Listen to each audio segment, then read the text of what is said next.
Hi again, everybody, and welcome to this week's edition of Inside Furman Athletics. I am Dan Scott. It is great to have you with us. Hope that you've had a good start to your week. If you have, we'll try not to mess it up. And when I say we, I'm talking about this gentleman here with me as well. You know Andrew Burr, women's soccer coach extraordinaire. How are you, sir? I am quite well, Dan. Thank you so much for having me. We're already, 2 games into the season? We are, yeah. We're 3 games in. 3 games in. We reported in late July, which is earlier than ever. They're trying to extend the season out a little bit, give us a little more rest and recovery between games. But yeah, we're well into our season. We're closing in on kind of 5 games, including our exhibition games. That's a lot of activity for what we're recording this on August the 27th. I know it goes so fast, and we talked to our players about this a good bit, whether it's the season or your college experience in general. It goes by quickly, and we are well into this season, and you know we've got some seniors that are looking around saying, wow, this has gone by fast. How am I a senior already? So we just try to encourage our players to enjoy every minute of their experience in their time here at Furman.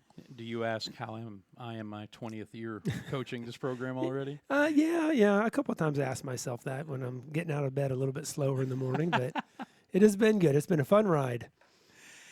Well, we're going to talk about what's going on with your team. And you've got a big home match coming up with Clemson coming to visit on Thursday of this week. So we'll be getting into that as well. But I think we'd be remiss if we did not start by talking about a former teammate of yours, a guy that you played with for 2 years, you coached with, and took over this program after he moved on. But Brian Lee is going into the Furman Athletic Hall of Fame, and he's the guy who started this Furman women's soccer program. It's got to be a special moment for you as somebody who was there with him from the beginning. It really is. I was so excited. I got to share that news with Brian a couple of months ago. What a great individual, what he did for Furman soccer as a player, as a coach, starting this program from scratch, no budget, no scholarships, no office, somehow built a program that had over a decade of dominance in the Southern Conference. But he is great for our program, great friend. I call him way too often. I think he appreciates it. But I call him, 2, 3, 4 times a week, looking for advice. He's always truthful. He's always encouraging.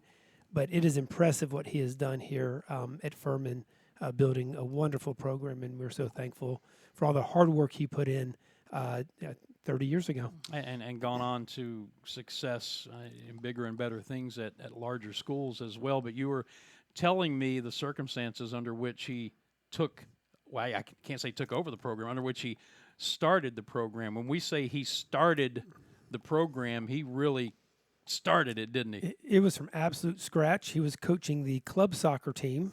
Recent graduate, early 20s, was coaching the club team just for the fun of it, no pay. And Ray Parlier and Furman University decided to start women's soccer. This was 1995. So they named Brian Lee the first head coach. They gave him a little tiny area in the locker room of the football field house. It had a sink. It had a table for sports med to do some taping. Literally had to take his 2 files and would have to move out every Friday to make room for the football team on Saturday. Never complained. Just put his head down, did a great job, and really built a wonderful program. And I had the honor of being a part of that. I had a front row seat to all of it. I worked at Umbro at the time, so I was sponsoring the program with uniforms, and he kind of wrote me in and said, hey, I don't know if I can do this by myself. Why don't you help me? And then when he got the LSU job is when I obviously took over at Furman, but did a great job at LSU. And you think about Furman coaches, we've had some unbelievable coaches here at Furman Athletics. Not many have gone on to go coach at the Power 5, Power 4 level. And leaving to go to LSU was a really, really big deal. We had Mick Potter at Alabama. I guess Billy Napier at Florida, but it's a small list of players of coaches that have gone on to that Power 4 level. So, obviously, a special moment with the induction ceremony coming up later on. I would imagine there will be a lot of people that he has impacted who will be coming back to watch this special moment. Yeah, no, I think so. It's the impact he's had on hundreds and hundreds of student athletes. But then also you think about all the different players that he played with. We have some people that are local here in Greenville. Ed Stein, who was the goalkeeper with us, a football player, great friend of ours. Fred Sturgis out of Atlanta will be here. John Whitmire. So a lot of former players, former teammates. It's going to be a special night. Well, good. Wanted to make sure that we got a chance to talk about that a little bit. It was interesting for me because Tyler Eckstein out of development, who's helping kind of put all of this stuff together, asked me to record basically audio-wise the bios for all of the 5 inductees who were going in. And when you just start to reading what Brian accomplished, like they all have, but start reading what he accomplished and realize that he did it literally with nothing to start with, that makes it all that much more amazing. It really does. And he and I talk about this often and we laugh about it. But when he started this, he literally was doing everything all by himself. So we think about now how we have strength and conditioning and sports medicine and nutrition. He was doing literally all of these things and doing a great job of it. Now, he's probably making up half the stuff. He was not a nutrition expert, but he had to provide nutritional information to our players, and he would do that. He would research. So we laugh about how hard he had and how hard we had to work at the beginning. And not that we're not still working really hard, but the team, the staff that we now have at all these schools, he's at Rice University now, but the staff in place is doing so much of this. And he and I laugh. It's like, I kind of miss those days when we kind of did everything ourselves. So it was special what he did. So is this the point where if we were on one of those serious news programs, I would turn to you and say, so what's your excuse? Yeah, that would be, yes, that would be the timing, Dan. Thank you.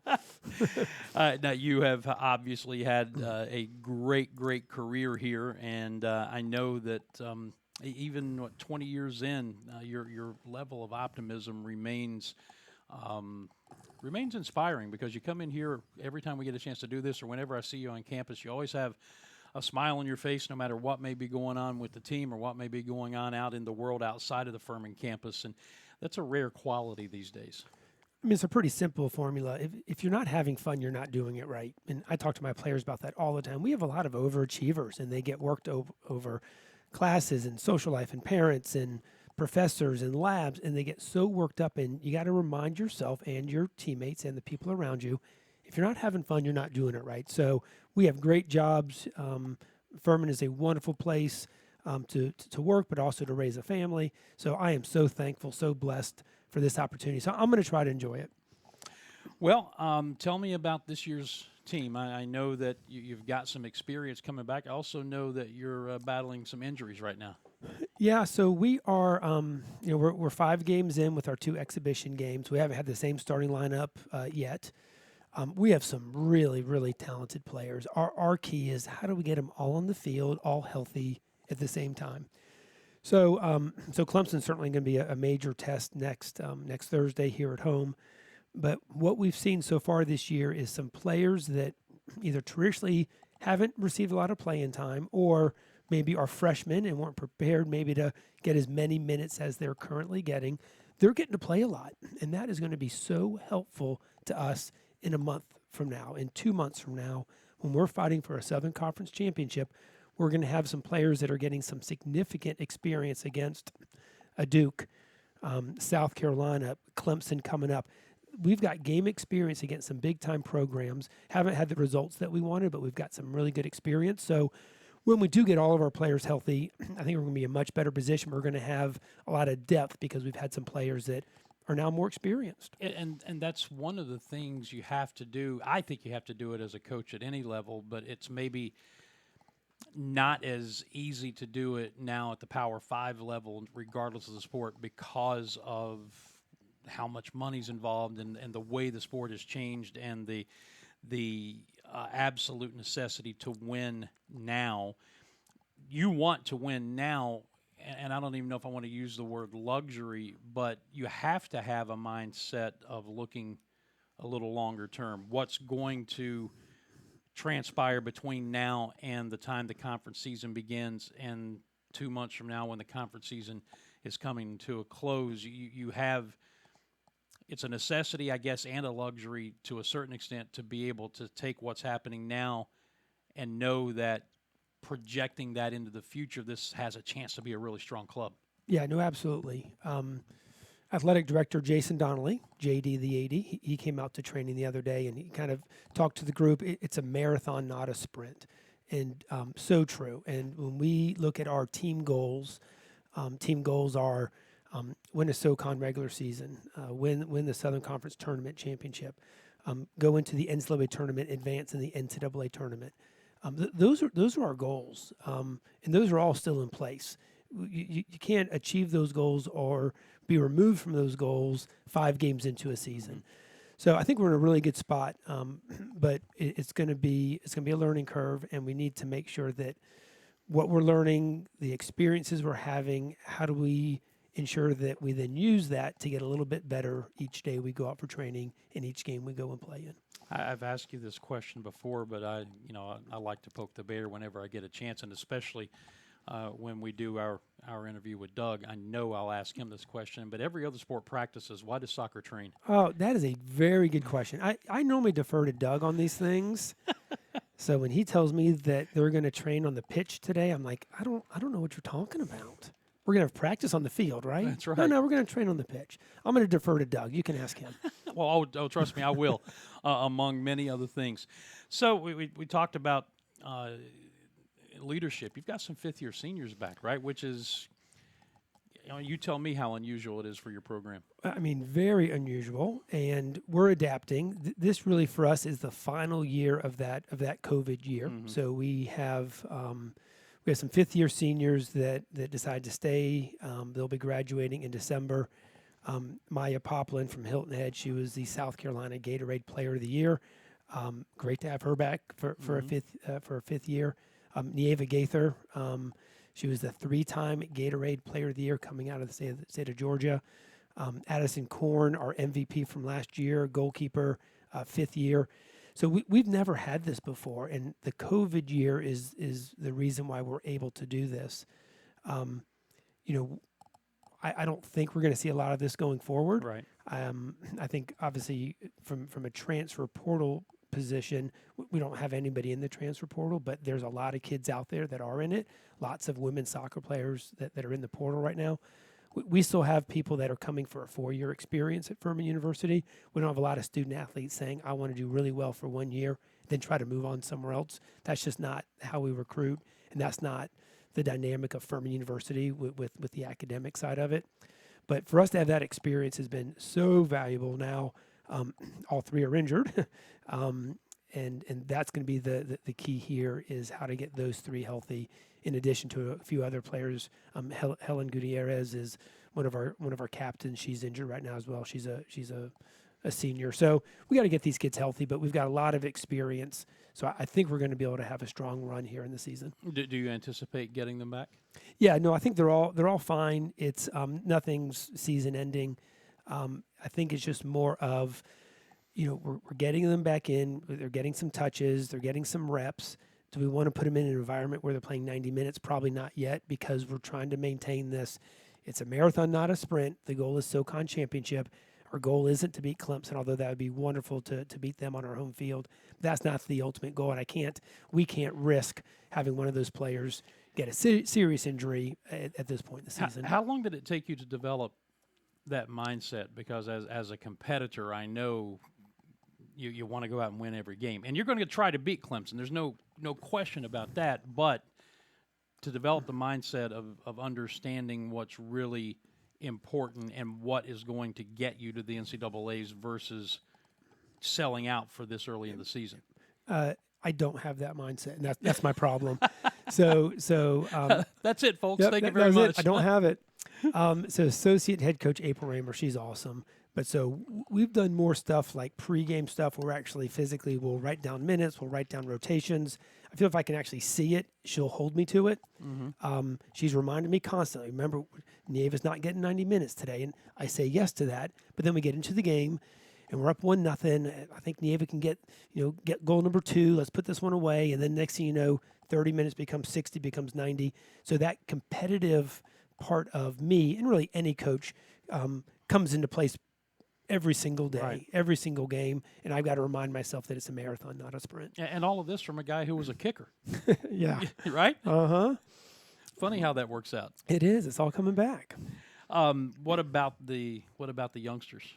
What a great group. Our freshmen, they are hilarious. They are fun. They're energetic. They kind of breathe new life into the program. So they have been great. Reese DeJong is one of our goalkeepers, and with Addison Korn being injured, she's been playing in some games that she's excited about. But getting your very first start against Duke University, Duke will be top 10 in the country. That's an eye opener for a freshman, and it was great for her, a great experience for her. But we really do like the freshmen a lot, and that group in particular reminds me of why I love coaching, is because they come in with so much optimism and excitement, and everything's brand new. I see Furman again through their eyes. I remember how excited I was when I came onto this campus as a freshman in 1987. I'm reminded of that when I see our freshmen and their excitement as they're getting ready today for the first day of classes. It is exciting having them on campus. I think we all need that from time to time, and maybe even from day to day. And I know as a parent who's raised two daughters who have gone on now, they're both married, but now they have children, and seeing qualities and characteristics in my grandchildren that I saw in my children, and finding yourself lying on the floor wrestling with a 4-year-old grandson is something that I used to not even think about doing. It is invigorating, and I'm old enough now, and I think maybe you're there too, that the old saying I think is true: youth is wasted on the young. Absolutely. No, I think that's a great assessment. So, how does the SoCon stack up? It's going to be interesting. I think if we would have had this conversation 5, 10, 15 years ago, which we've had these conversations for quite some time, I was really able to pinpoint, okay, so we're defending SoCon champs. Greensboro's going to be good. Sanford's got a really good team. But you really kind of had your 2, 3 teams that everyone kind of thought one of those 3 will probably find a way to win it. And for so many years, those 3 had such dominance. It's just not the case anymore, which is actually a really good situation. Everybody is so strong. Any team can really win it now. We've got 10 teams in the conference. And you look at like a Western Carolina who won it last year for the first time, I think, in the history of their program. Mercer is playing so well this year. ETSU and UT Chattanooga have put together great programs. So, you're looking at a lot of schools that could win the SoCon championship, which again makes it exciting. It's just saying that our conference is really, really strong. And I think our conference is in a really good place right now. So coming up, as we mentioned, you have Clemson coming to Stone Stadium on Thursday night. How did you manage to get Clemson to come here? Yeah, we got a great partnership with Clemson. Eddie Radwanski's the head coach. So Eddie and I played against each other in the 80s, and then Eddie was the head coach at Greensboro all those years where they had some great runs. So he's an unbelievable coach. We played them down at their place last year. He's nice enough to give us a return this year.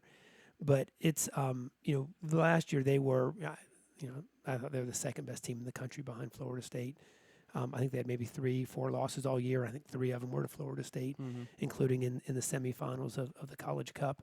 So they were going to be a very strong team. I look at South Carolina, Duke, Clemson, those 3 teams on our schedule. All of those teams will be top 10 in the country, which again is a great experience for us. Excited to be playing at home. That's a little bit of a treat. You don't see a Clemson or a South Carolina coming to our campus in too many sports. So thrilled to have them on campus. Local soccer club, CISA, they will be in attendance. So we'll have a good crowd. All the freshmen are back. All the upperclassmen are back. So we're hoping for a good crowd on Thursday night at home against Clemson. Did you tell them that they're welcome to come, but they have to root for Furman, right? Well, yeah, I probably should mention that. Yes, when you ask people in Greenville to come by and watch Furman soccer, there's a good chance they show up in either something South Carolina or Clemson. So might need to remind them to wear Furman purple.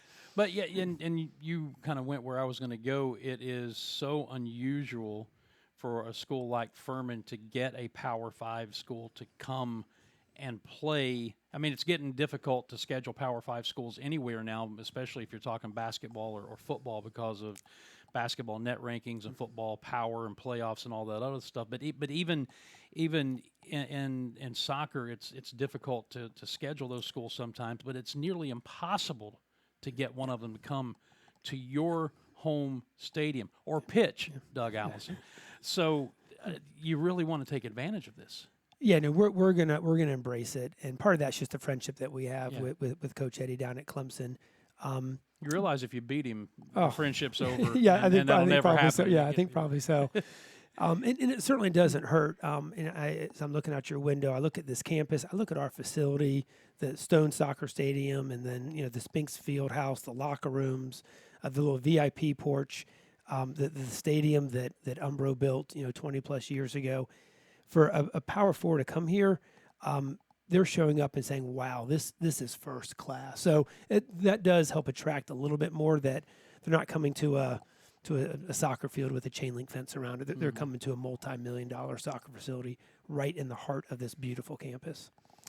Talking women's soccer with Andrew Burr as we start to head into wrap-up mode. You still got quite a bit of action before you get to conference play. We mentioned Clemson here on Thursday night at 7 o'clock, and we want everybody to be here. But then on Sunday, you're at Georgia Southern, and then flip it to next week. You've got 2 home games, Asheville and USC Upstate, Thursday, Sunday, and then a week off before Tennessee Tech is here. You don't start conference play until September 19th at Mercer, so you've got some time to get these injured players back at close to 100% and really get your bearings about you.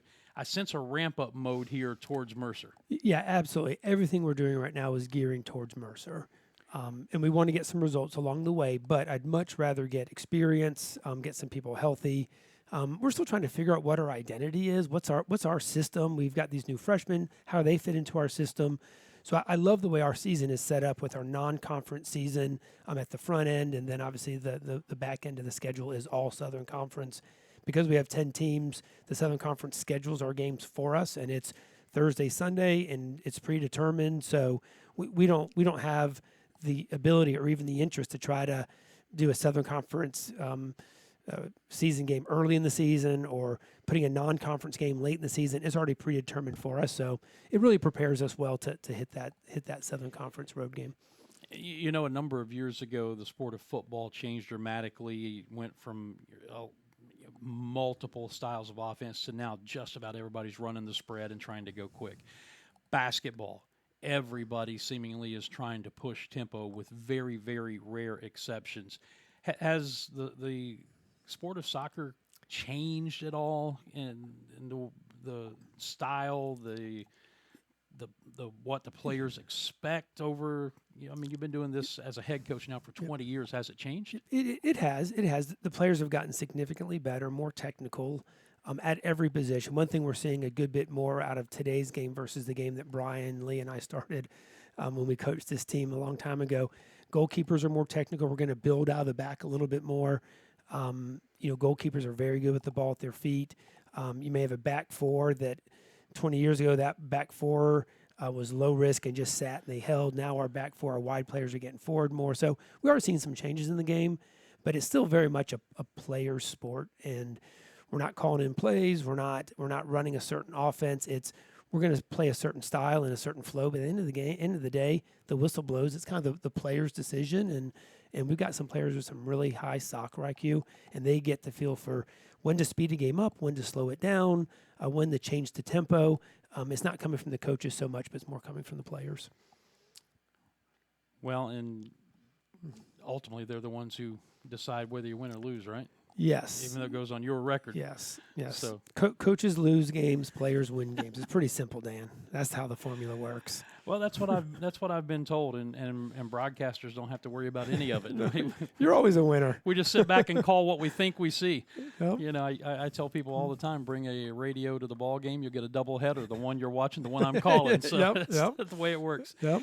All right, so as we wrap it up, 7 o'clock Thursday night. We're doing this on Tuesday, dropping Tuesday afternoon, so you can't say you didn't have enough notice.